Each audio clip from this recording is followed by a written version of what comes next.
Inteligencia es relacionar. Unir elementos diferentes para hallar soluciones. Para entenderla, hay que conseguir dividirla y aislar todos sus componentes. Los investigadores estudian sus diferentes facetas.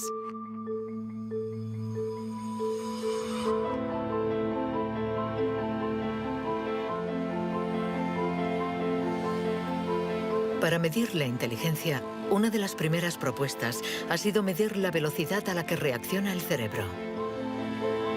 Este es el método que el profesor Ten Yanuis ha utilizado. Él ha comparado nuestro tiempo de reacción con el de nuestros ancestros.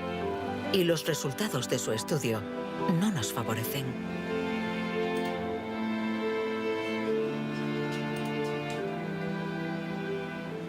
Para medir el tiempo de reacción, mostramos a una persona una luz sobre una pantalla y esta, pulsando un botón lo más rápido posible, debe decir si la luz aparece a la derecha o a la izquierda.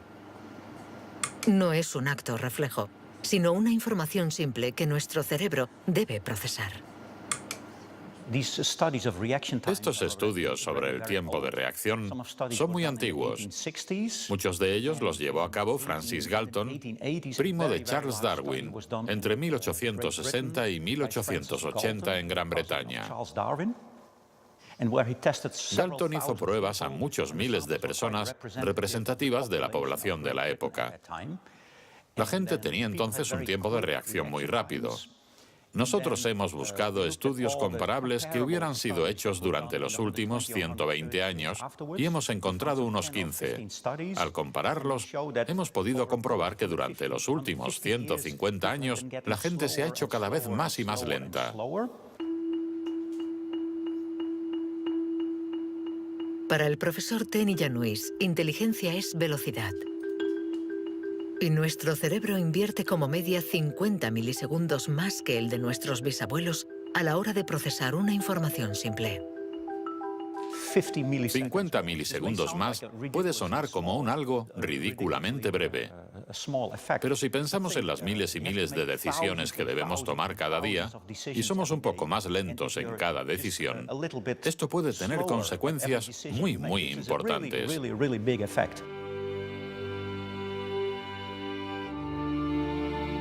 El profesor Ten Yanuis está convencido de que somos menos inteligentes que en el siglo XIX.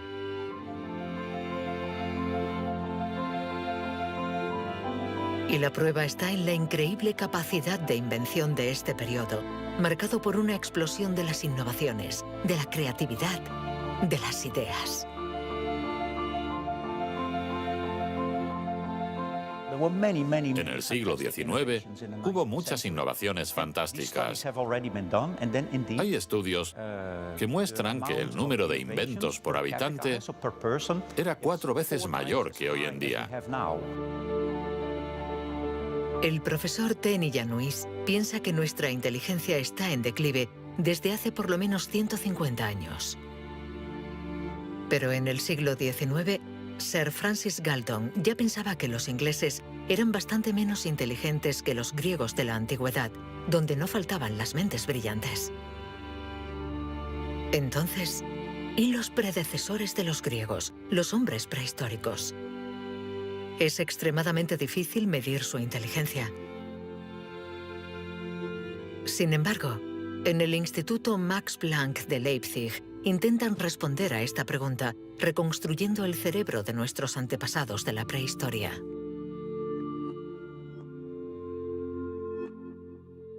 La paleoneurología es una ciencia muy frustrante, porque su objeto de estudio es casi inexistente. No hay cerebros fósiles. Lo que sí tenemos es la caja que contenía este cerebro.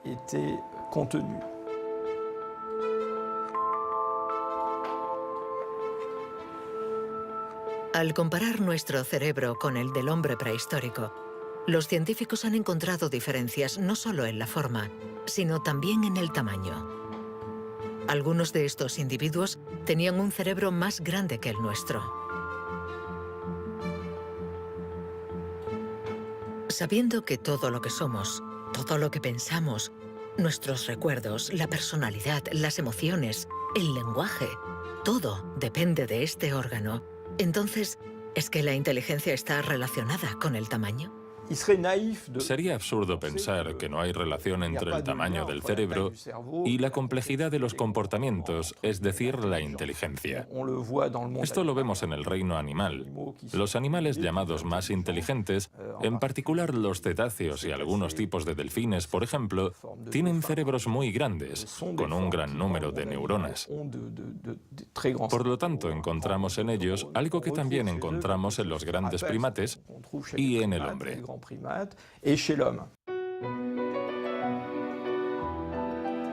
La evolución hizo crecer el tamaño de nuestro cerebro durante 2 millones de años, hasta alcanzar su máximo hace unos 15.000 años. El hombre de Cro-Magnon, que pintó en la cueva de Lascaux hace unos 17.000 años, era un Homo sapiens como nosotros. Pero de todos los Homo sapiens, este era el que tenía el cerebro más grande. El tamaño de nuestro cerebro ha disminuido en comparación con el de este antepasado. Y según algunos investigadores, somos menos inteligentes que él. Pero esta teoría no es compartida por todos. Yo no creo que haya una inteligencia que se pueda medir con una regla y decir que nuestro reciente antepasado era igual o más o menos inteligente. El hombre de Cro-Magnon tenía la inteligencia que necesitaba para sobrevivir en su mundo, pero no para trabajar en un banco. Si viajásemos 25.000 años atrás en nuestra máquina del tiempo, para traer al presente al hombre de Cro-Magnon, sin duda se adaptaría al mundo en el que va a tener que vivir. Historically, you guys have struggled to adapt. Yeah, right. Walking upright, discovering fire, inventing the wheel, laying the foundation for all mankind. You're right. Good point. Sorry we couldn't get that to you sooner. Connie, your reaction? We live in a society where the individual ego and the group dynamic are in constant struggle. Response? Yeah, I have a response. What?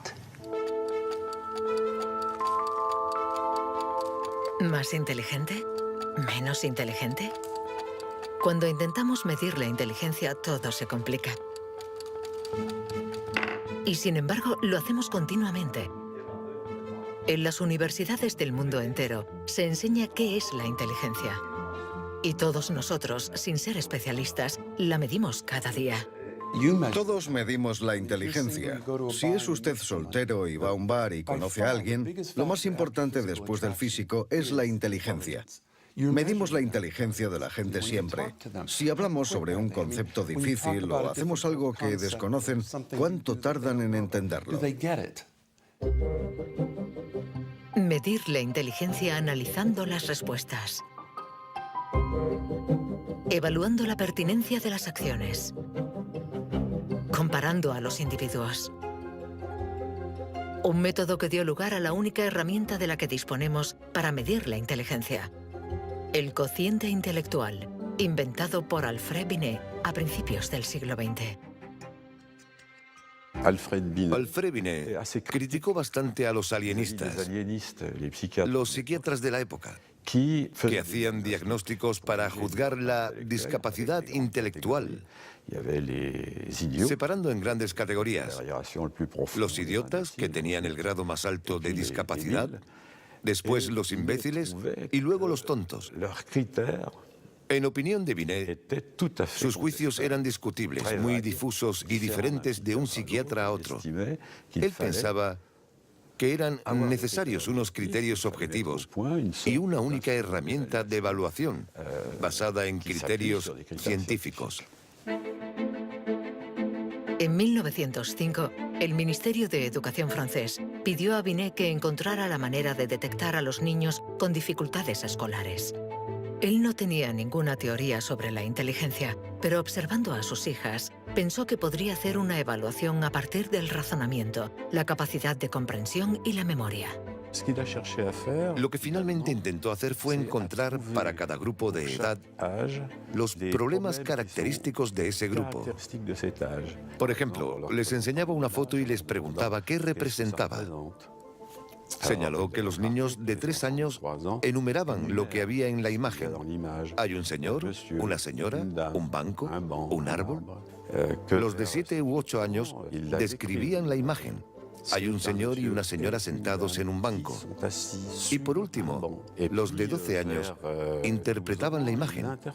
¿Están tristes? ¿O bien el señor está enfermo? Y cosas así.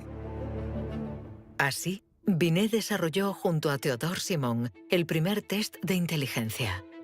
Había nacido el clásico test de la edad mental. Es la relación entre la edad mental dada por el resultado del test y la edad real de la persona. La cifra se multiplica por 100 para obtener el cociente intelectual. Si un niño de 10 años resuelve las pruebas de uno de 12, será un niño adelantado y tendrá un cociente de 120.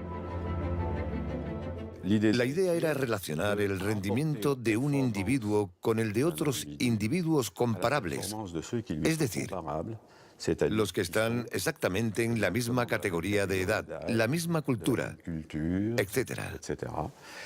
Y, obviamente, partiendo de una serie de puntuaciones en la prueba para una edad determinada. El cociente intelectual es la posición de un individuo comparado con el rendimiento de otros que son como él o ella, es decir, de la misma edad. Le damos al cociente intelectual un poder exagerado, porque pretende medir una cualidad tan particular como la inteligencia. Es difícil resistirse a la tentación de medirse, de compararse. Lo que sí es un poco ridículo es lo que nos encontramos actualmente en Internet, como las páginas web que calculan nuestro cociente intelectual. La gente hace el test, se encuentra con una cifra y la interpreta. Y si, por ejemplo, esta cifra no es buena, pensamos que no somos inteligentes. Es absolutamente catastrófico. El 2. Es ridículo pensar que una cifra defina a una persona. El 4. El 3.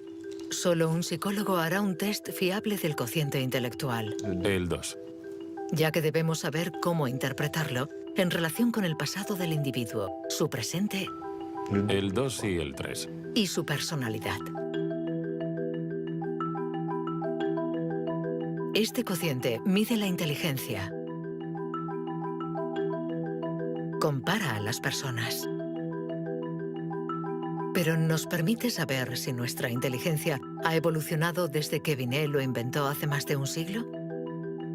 ¿Obtenemos mejores resultados en el test hoy? En Nueva Zelanda es donde por primera vez han respondido a esta pregunta. Allí, James Flynn ha hecho un descubrimiento sorprendente que los científicos de todo el mundo han bautizado como el efecto Flynn.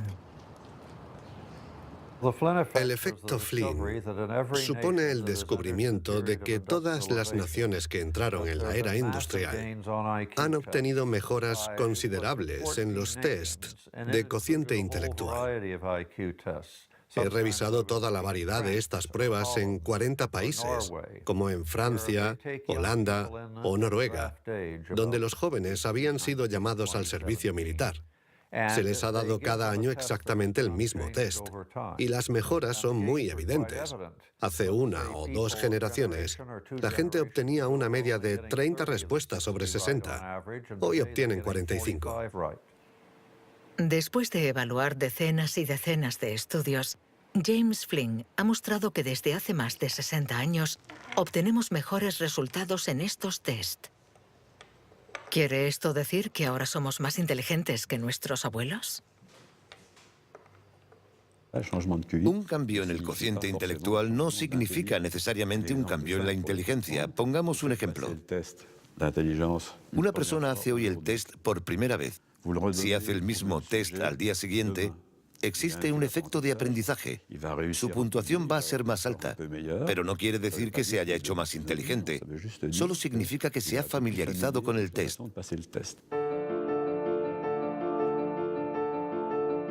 El aumento del cociente intelectual se debe en gran medida al entorno, mejor alimentación y mejor educación. Nuestro cociente aumentaría de 2 a 3 puntos por cada año de escuela, y los años de escolarización han pasado de una media de 6 a principios del siglo XX a los 11 años de hoy en los países industrializados. Todos estos cambios añadidos han incrementado los resultados. Cuando realizamos un test hoy, estamos preparados en la medida en que la escolarización y otra serie de factores nos han dado la capacidad de aplicar nuestra lógica de forma abstracta.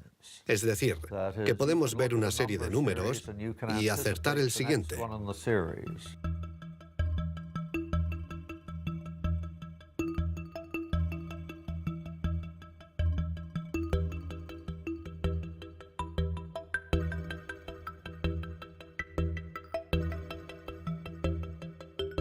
En cuanto a la inteligencia, no hay que fiarse de las apariencias. Tener mejores resultados en estos test no implica que seamos más inteligentes. Se trata solamente de que estamos mejor preparados para pasar el test. Nuestra inteligencia es como un músculo que entrenamos para obtener de él todo su potencial, y con el entrenamiento podemos alcanzar nuestros límites. Las cifras lo demuestran. Tras decenios de mejora, los resultados de los test han llegado al tope. Incluso están empeorando en países como Inglaterra, Dinamarca o Noruega. El aumento del cociente intelectual es un fenómeno que ha durado un siglo, pero todos los países terminarán por llegar al tope de este incremento. Sospecho que la educación formal ha abusado de la capacidad de manipular los conceptos abstractos y, a menos que se produzca una revolución de la pedagogía, los beneficios que ha producido la escuela van a tocar techo, ya que hoy en día casi todo el mundo está escolarizado.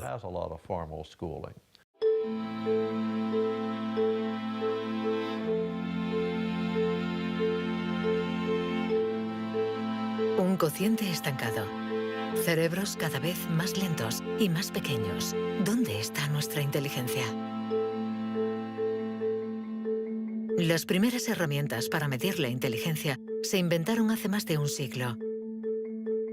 Y todavía estamos influenciados por las teorías de Sir Francis Galton y Alfred Binet. Pero hoy podemos llegar más lejos. En lugar de medir lo que la inteligencia produce, pongamos nuestra atención en el órgano que produce la inteligencia.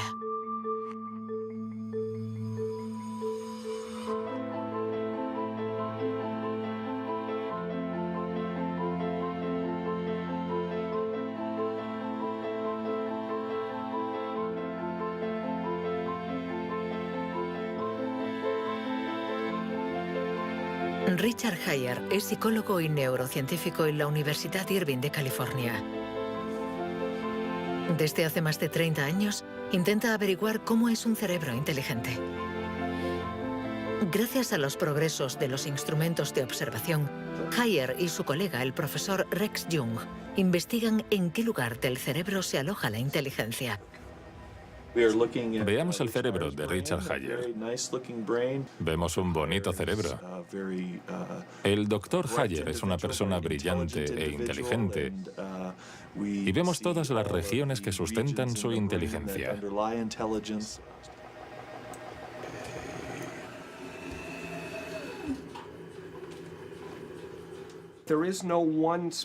No existe ninguna zona en el cerebro a la que podamos llamar centro de inteligencia. Se pensaba que había un centro de inteligencia en la parte frontal, pero las investigaciones han demostrado que cuando resolvemos problemas de inteligencia en el interior de un escáner, la comunicación bidireccional entre la parte frontal y la parte posterior es muy importante mientras efectuamos la operación. El profesor Heyer es uno de los pioneros en la utilización de modernas técnicas de neuroimagen. Su primer estudio data de 1988. Hasta entonces, nadie había utilizado estas herramientas para investigar la inteligencia. Hemos encontrado áreas del cerebro que se activan cuando hacemos un test de inteligencia. Pero lo más sorprendente ha sido que cuanto más activas estaban estas áreas, menos buenos eran los resultados de dichas pruebas. Esto es lo contrario de lo que esperábamos. En el mundo de la ciencia, encontrar un resultado opuesto a lo esperado es realmente interesante.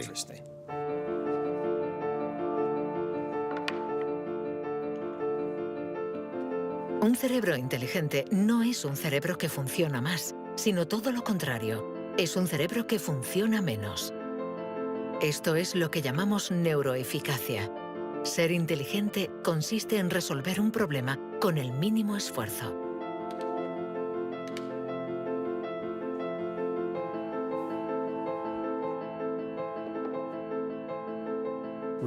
Si recordamos la primera vez que condujimos un coche, el primer día en un gran aparcamiento vacío, con alguien sentado a nuestro lado, girando el volante y pensando, ahora tengo que frenar. Sin embargo, hoy conducimos en medio del tráfico de una ciudad desconocida y aún así podemos charlar con los acompañantes, porque nuestro cerebro es ahora mucho más eficaz. Por lo tanto, un alto nivel de inteligencia no está necesariamente ligado a un cerebro que trabaja más, sino a una transmisión más eficaz de la información entre las zonas importantes del cerebro.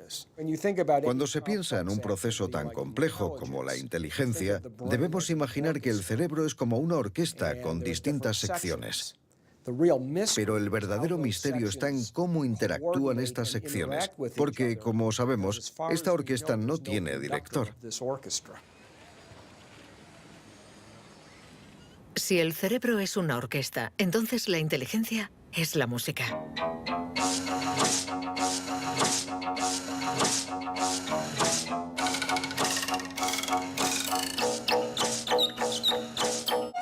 Cuando empezamos a interpretar la partitura, nunca sabemos cómo van a tocar juntos los músicos.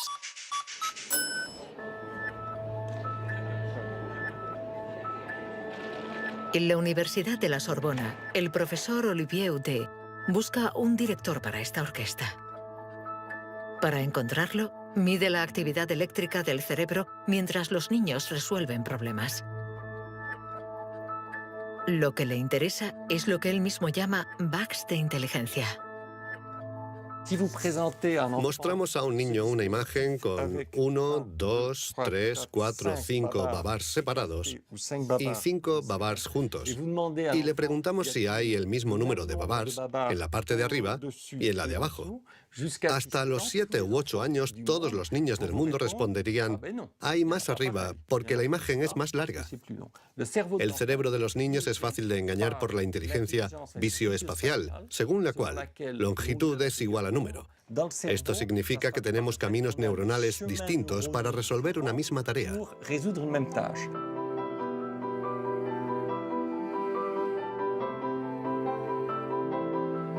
Contar o medir.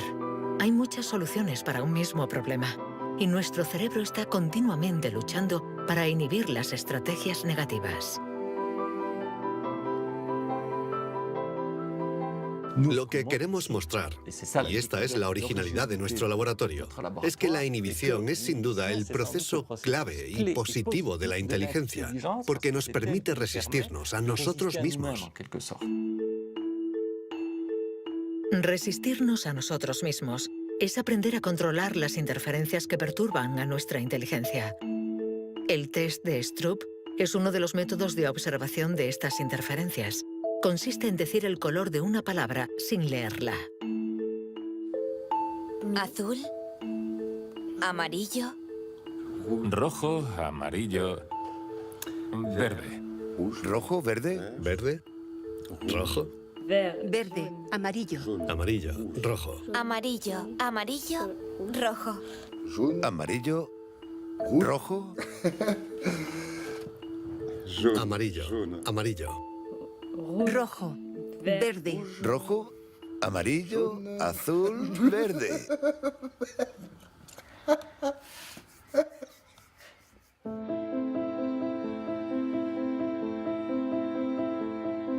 Para Para resolver un problema usamos diferentes regiones del cerebro unidas entre sí, pero que a veces entran en competencia. Pero ¿cómo se comunican las diferentes regiones? Este tema le interesa al profesor Douglas Fields del Instituto Nacional de la Salud de Washington. El cerebro está hecho de dos clases de tejidos, materia blanca y materia gris. Todos hemos oído hablar de la materia gris, que es donde se encuentran las neuronas, en la superficie del cerebro. Pero debajo hay miles de conexiones, de cables, de axones que conectan las neuronas formando circuitos. Y es de color blanco porque estos axones están aislados por una membrana celular llamada mielina.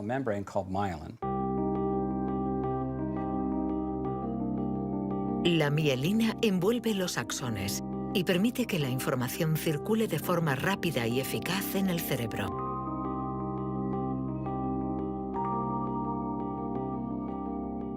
Cuando nace un niño, su cerebro no está maduro.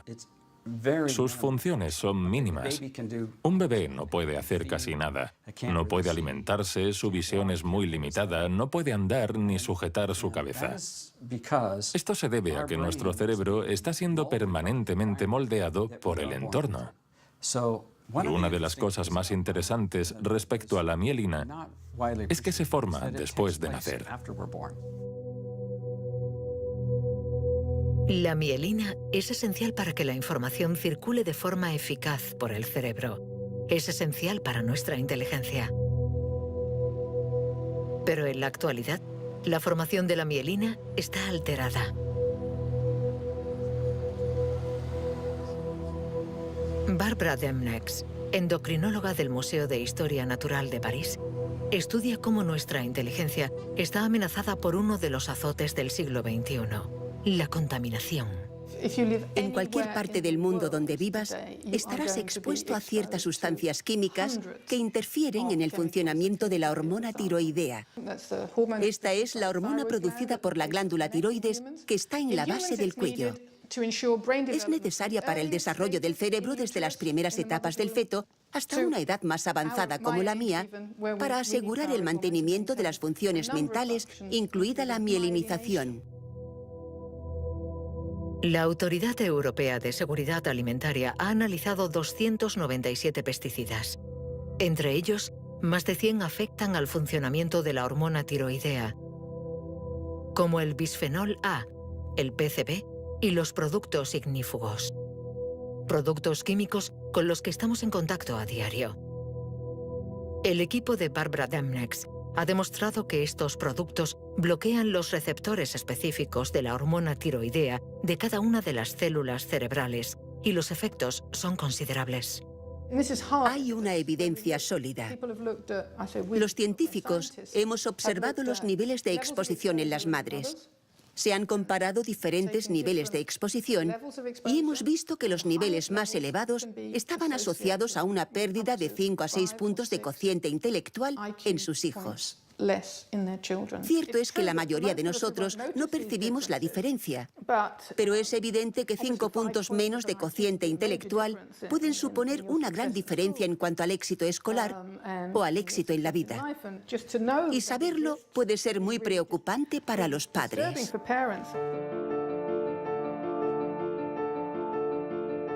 Nuestra inteligencia nos ha permitido crear un mundo complejo, pero a costa de degradar el medio ambiente.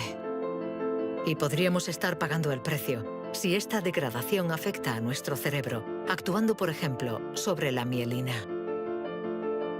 Pero si este fenómeno se confirma, ¿qué haremos? Durante más de un siglo, hemos pensado que los procesos mentales se debían solo a la actividad eléctrica de las neuronas. Pero hoy, los neurólogos han comenzado a explorar nuevos campos. Tan solo el 15% de las células del cerebro son neuronas. El resto, el 85%, no se comunican mediante impulsos eléctricos. Las llamamos glía. Nuevos métodos nos han permitido ver, para nuestra sorpresa, que las células gliales se comunican entre ellas y con las neuronas sin electricidad. Esto es un punto de partida fascinante porque supone un cambio fundamental de conceptos respecto al funcionamiento del cerebro a nivel celular. Células gliales. Células mucho más numerosas que las neuronas y que forman su entorno. Algunas fabrican la mielina. Otras alimentan a las neuronas y las protegen. Estas se denominan astrocitos. Y un descubrimiento inesperado indica que los astrocitos juegan un papel en la inteligencia. Todo comenzó con un genio. En abril de 1955, en el Hospital Princeton de New Jersey, el patólogo Thomas Harvey dirigió la autopsia de Albert Einstein. El 18 de abril, a las 8 de la mañana, decidió robar el cerebro del hombre considerado como la encarnación del genio. Pretendía examinar este preciado órgano para encontrar el secreto de la inteligencia. Después de esconderlo en su casa durante 27 años, autorizó a otros científicos a examinarlo. Estos descubrieron en el cerebro de Einstein lo que podría ser el secreto de su inteligencia. El cerebro de Albert Einstein fue examinado para ver qué era lo que lo hacía más inteligente, y no pudieron encontrar ninguna diferencia en el número de neuronas ni en el tamaño. No había nada, excepto que su cerebro tenía más astrocitos. Esto llamó la atención de mucha gente sobre el papel de los astrocitos en la inteligencia. Los astrocitos. Células gliales identificadas hace más de un siglo. Aunque en los últimos años, los científicos han comprendido que su función no era mucho más compleja de lo que imaginaban. Los astrocitos sirven para muchas cosas. Controlan la sinapsis, controlan el flujo sanguíneo en el cerebro, alimentan a las neuronas, reaccionan a las heridas. Todas estas cosas estaban consideradas como tareas menores que los astrocitos hacían en el cerebro, y no habían sido tomadas muy en serio hasta que se dieron cuenta de lo determinantes que son los astrocitos para las neuronas.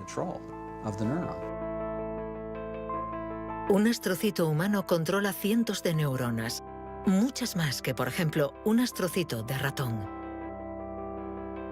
Basándose en esta observación, un equipo de la Universidad de Rochester ha realizado un experimento fascinante. Para entender mejor la inteligencia humana, han decidido cruzar la barrera de la especie y han trasplantado astrocitos humanos en el cerebro de un ratón. Hemos trasplantado astrocitos humanos en ratones y el trasplante invadió literalmente todo su cerebro. Cuando lo revisamos un mes después, pudimos ver que allí donde habíamos realizado el injerto, este ocupaba un lugar discreto. Un año más tarde, todo el cerebro se había injertado a sí mismo. Todas sus células habían sido literalmente reemplazadas por células humanas.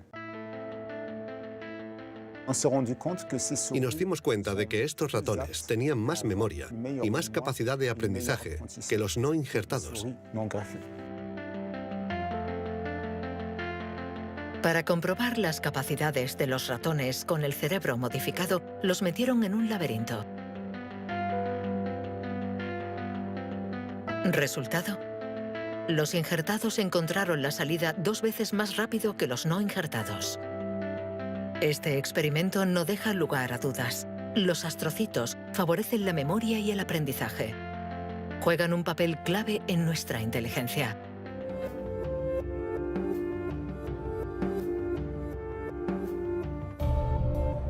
La inteligencia se refleja en el funcionamiento del cerebro. Pero ¿cómo se explica la diferencia entre las inteligencias de nuestros colegas, amigos o padres? ¿Es que tienen más materia blanca, menos astrocitos o sus neuronas son más rápidas? El origen de nuestras capacidades se encuentra en parte en nuestros genes. Robert Plomin estudia la genética del comportamiento. En sus investigaciones ha visto crecer a miles de niños y gracias a ello espera poder encontrar los genes que influyen en la inteligencia.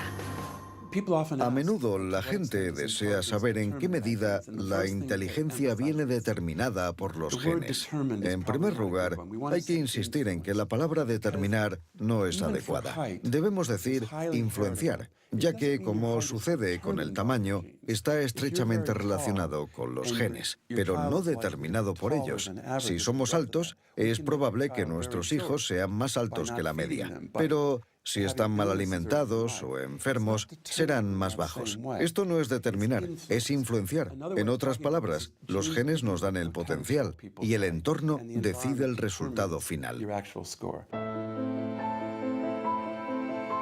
Para entender las relaciones complejas entre genes e inteligencia, Robert Plomin ha realizado miles de test en gemelos. Los gemelos idénticos tienen la particularidad de ser clones, tienen exactamente los mismos genes. Son completamente idénticos. Mismo pelo, mismos ojos. ¿Pero tienen los mismos resultados en los test de inteligencia?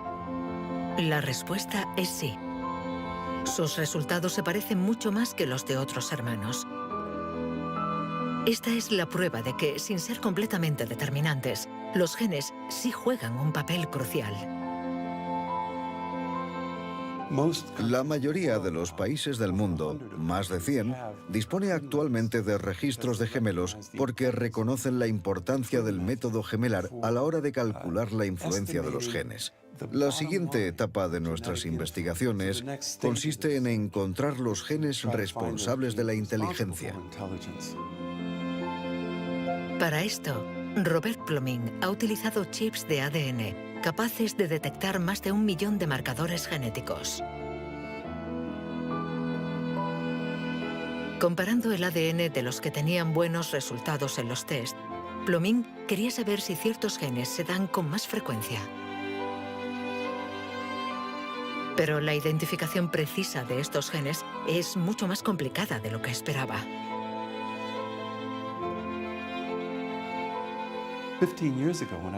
Hace 15 años, cuando comencé a buscar los genes de la inteligencia, nadie imaginaba que sería una tarea tan difícil. Pudimos identificar más de 300 genes que influyen sobre la inteligencia.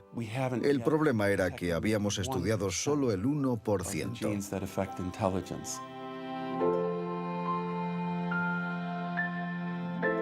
La inteligencia está influenciada por la interacción de muchos miles de genes que conforman una red increíblemente compleja. Además, producen efectos distintos en función de la región del cerebro donde actúen. Antes pensábamos que el cerebro funcionaba por áreas. Esta área controla el lenguaje, esta hace otra cosa. El cuerpo calloso comunica los hemisferios. Hoy nos hemos dado cuenta de que esto era ficción y que el cerebro actúa de forma más global. Desde un punto de vista genético, se ve más claro todavía, ya que la mayoría de los genes que actúan sobre el cerebro actúan sobre muchas regiones del cerebro. Paso a paso vamos entendiendo nuestra inteligencia. Los científicos afinan las herramientas para medirla, pero la cuestión es cómo las vamos a utilizar.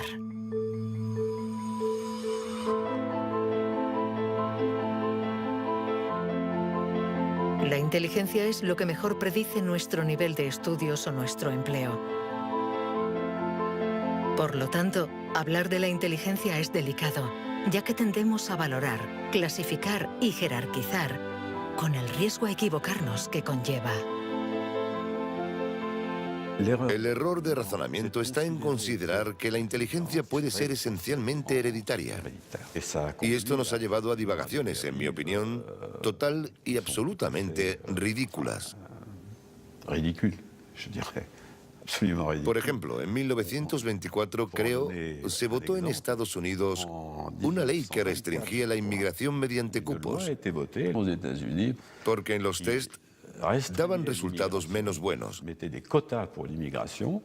Y se suponía que los inmigrantes eran hereditariamente menos inteligentes. Se limitó, pues, su entrada al país para evitar un descenso en la media. Como sabemos, entraban por la isla de Ellis, frente a Nueva York, donde muchos de ellos eran devueltos, sobre todo aquellos que se anticiparon al auge del nazismo. Pienso especialmente en los judíos de Europa del Este que fueron expulsados por razones absolutamente estúpidas. Durante mucho tiempo, creímos que nuestro origen era determinante y que nuestra herencia controlaba nuestras vidas. Después, por suerte, la ciencia ha abandonado esta visión determinista. Pero la inteligencia es algo especial. Un tema tan sensible que los pasos en falso han marcado su historia. William Shockley, físico visionario y premio Nobel por su descubrimiento del transistor, resultó menos brillante en sus estudios sobre la inteligencia. Dr. Shockley, if you could answer it yes or no, I would appreciate it. Do you believe that black people are inferior in intelligence because of their heredity? What I say is this. My research leads me, and it's a tragic conclusion, really, my research leads me inescapably to the opinion that the major cause of the American Negro's intellectual and social deficits is hereditary and racially genetic in origin, and thus not remediable to a major degree by practical improvements in environment. Then what do you see as the solution to the problem?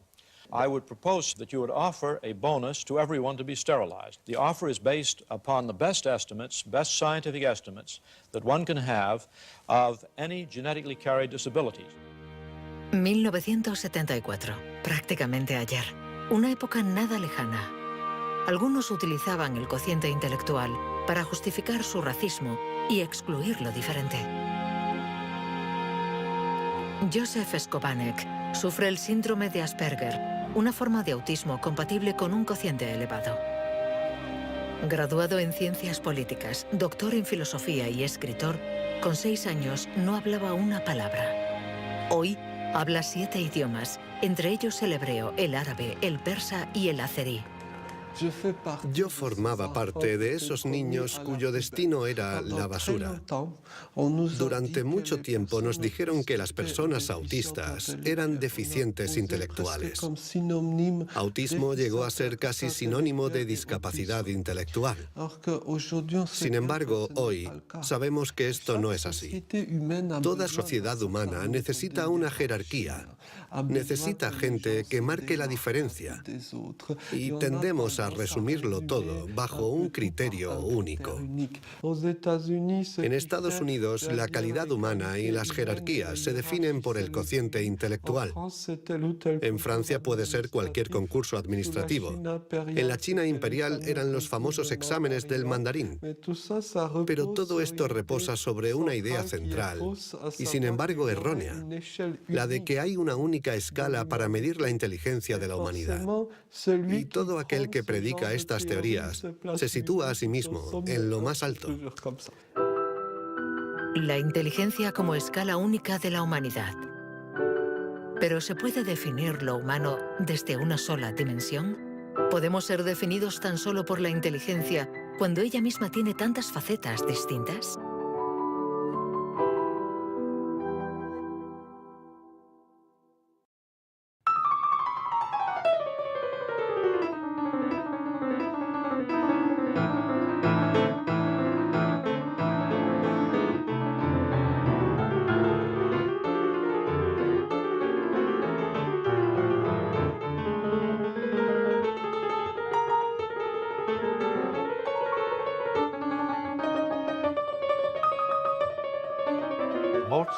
Nos han dicho siempre que Mozart podía tener en la mente una sinfonía entera. Cuando escuchamos una sinfonía, debemos seguirla a medida que se desarrolla en el tiempo. Sin embargo, él la veía en su totalidad. Viene a ser la clase de complejidad mental de un matemático cuando tiene en mente 7 u 8 fórmulas y conoce todas las conexiones posibles entre ellas. Pero siempre podemos argumentar. ¿La inteligencia musical es inteligencia? No importa. Lo que importa es que existe y que aquellos que la poseen no tienen necesariamente un cociente intelectual elevado.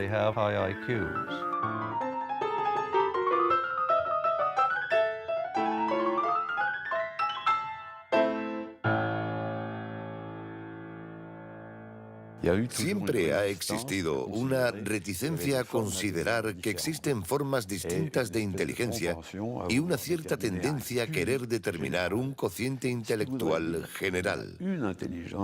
Una única escala de inteligencia donde podemos situarnos por encima o por debajo. Pero la realidad lo contradice. Existen numerosas formas de inteligencia y podemos tener un nivel muy alto en algunas de ellas y un bajo nivel en otras. Esta idea estaba en los primeros estudios sobre la inteligencia. Hoy, los científicos ya han aceptado que sea cual sea el método utilizado, no van a conseguir medir la inteligencia con una escala única.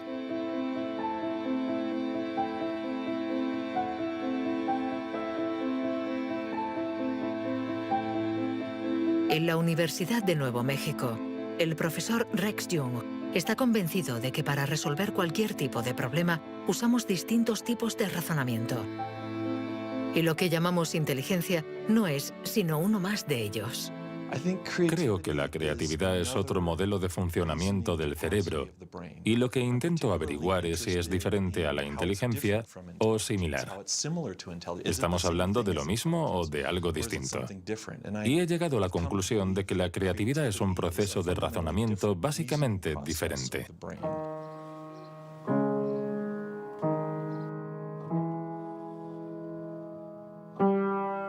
Leer una partitura es ser inteligente utilizando nuestros conocimientos.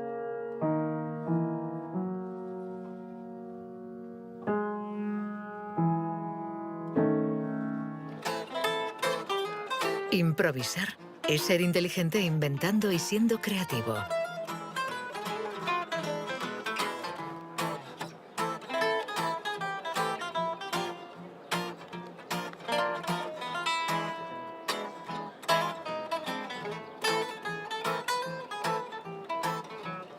Un músico puede ser a la vez inteligente y creativo, un sujeto de estudio ideal.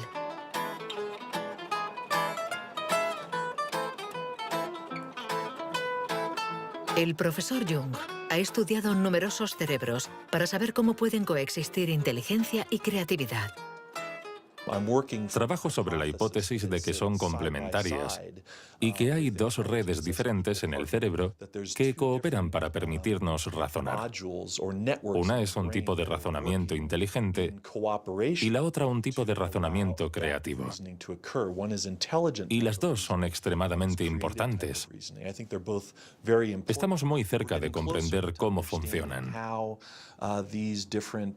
Nuestra teoría es que la red de la inteligencia se sitúa sobre todo en la superficie del cerebro.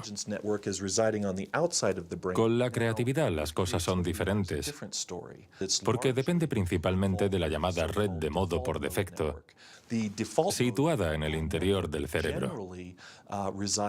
Estas dos redes intercambian permanentemente información para que podamos resolver los problemas que nos plantea el mundo en que vivimos.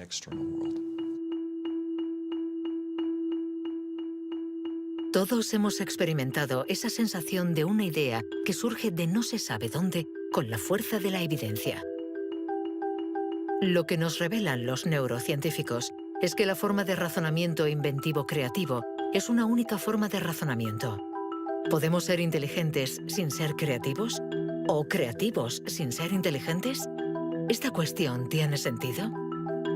Para evolucionar de forma inteligente, ¿no necesitamos todos los recursos de nuestra mente? No podemos ser creativos, por ejemplo, en física, si solo tenemos formación en física.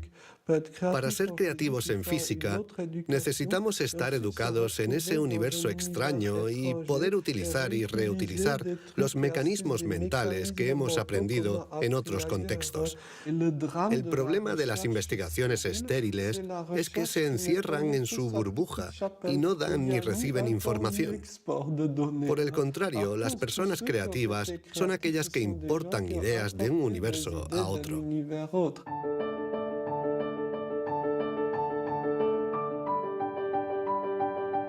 Los hilos se tejen. El cuadro se completa. Los científicos ensamblan poco a poco las diferentes piezas de nuestra inteligencia. Pero el mundo evoluciona y la inteligencia también. El cerebro está en permanente evolución y permite que la inteligencia se adapte a los problemas que debemos resolver, por múltiples y variados que estos sean. Cuando era niño, sabía que yo no funcionaba como los demás y era consciente de ello. Esto me hizo reflexionar y me llevó a imaginar un mundo plural. Un mundo donde no hubiera una única forma de clasificar y de medir, sino muchas. Lo que quiero decir es que la verdadera inteligencia humana no está en pensar de forma plural y saber tener en cuenta distintas formas de entender el mundo y no solo una.